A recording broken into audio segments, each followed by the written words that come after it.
when you look at the likes of Messi and Ronaldo, for example, and you go back, we spoke about the 70s, right? And you look at the professional footballers of the 70s, there's a lot more education and understanding of nutrition.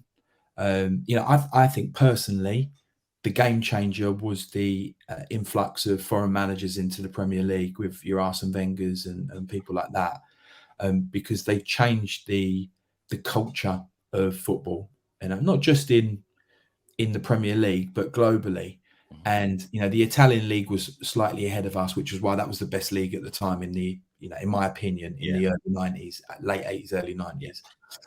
Because how they lived, they hardly drunk. They might have a glass of wine with their meal. The food that they were eating was better for their bodies.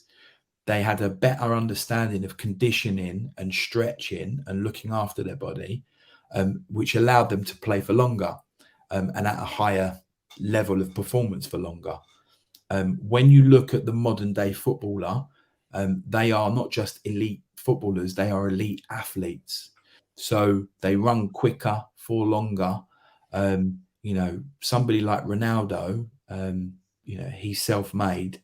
What he does, how he lives, doesn't, the clip that always stands out for me was when they gave him a Coca-Cola and he said, no, agua. That is how these guys live every day, not just when you see them on the camera, but behind the camera.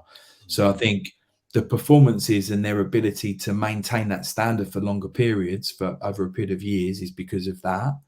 I think when you have generational talents like Ronaldo, like Messi, like Neymar, the reason that they are getting these big money deals is because of their brand. They bring something bigger than just football. It's everything that goes with it.